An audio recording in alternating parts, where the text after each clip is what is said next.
L'infini se contemple indéfiniment.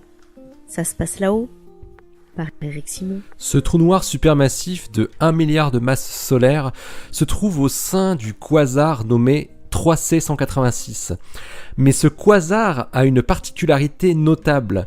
Il ne coïncide pas avec le centre de sa galaxie hôte.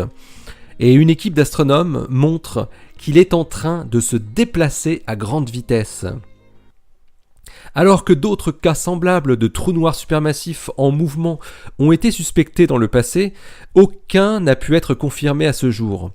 Le cas de 3C186, observé par le télescope Hubble, semble lui montrer des indices plus robustes.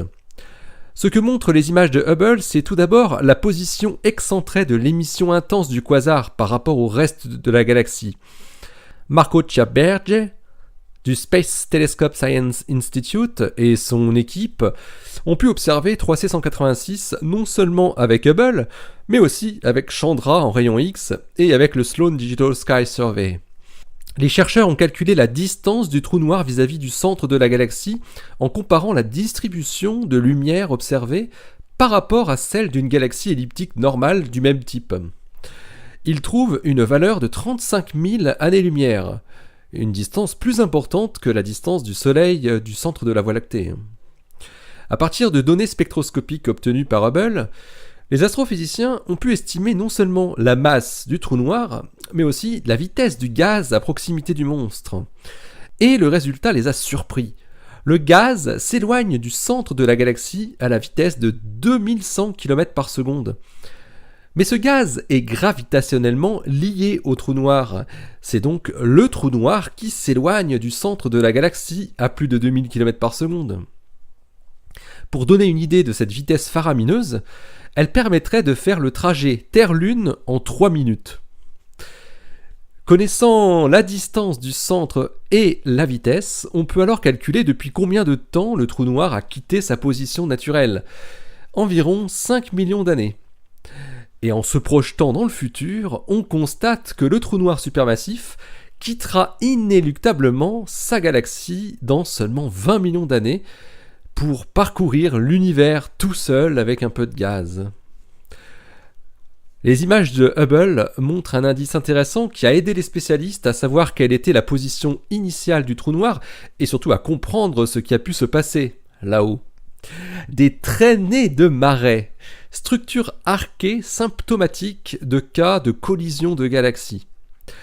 Cette information est capitale car elle permet de comprendre pourquoi ce trou noir serait en train de s'échapper à grande vitesse de sa galaxie. Résultant d'une fusion de deux galaxies, la galaxie de 3C186 aurait connu la fusion des deux trous noirs supermassifs des galaxies initiales.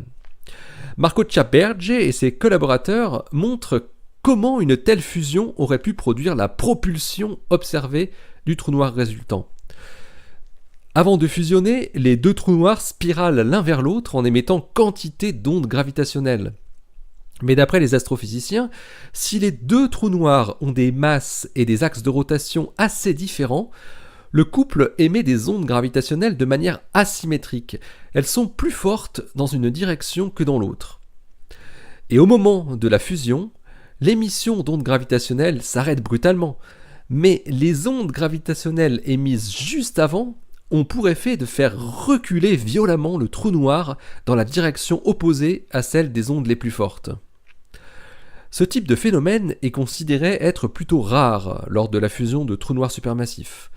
Marco Ciaberge et ses collaborateurs évoquent tout de même une alternative possible à cette explication, mais très peu probable selon eux. Le quasar observé pourrait se trouver en arrière-plan de la galaxie, interprétée comme la galaxie hôte. Mais bon, aucune galaxie ne semble accompagner ce quasar dans ce cas.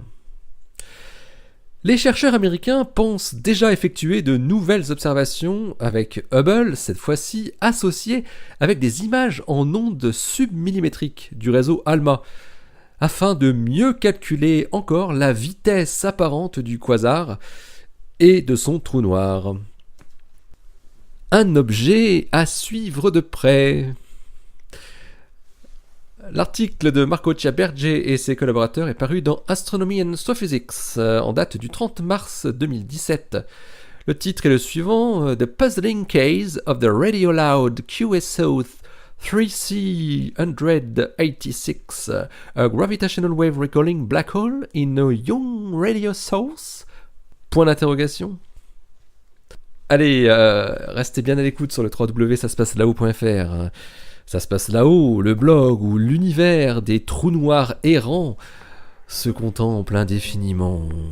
Et vous retrouvez cette émission sur iTunes, sur PodCloud, sur Stitcher, sur YouTube. D'ici la prochaine, portez-vous bien, restez bien les yeux vers le ciel et les pieds sur terre. Salut!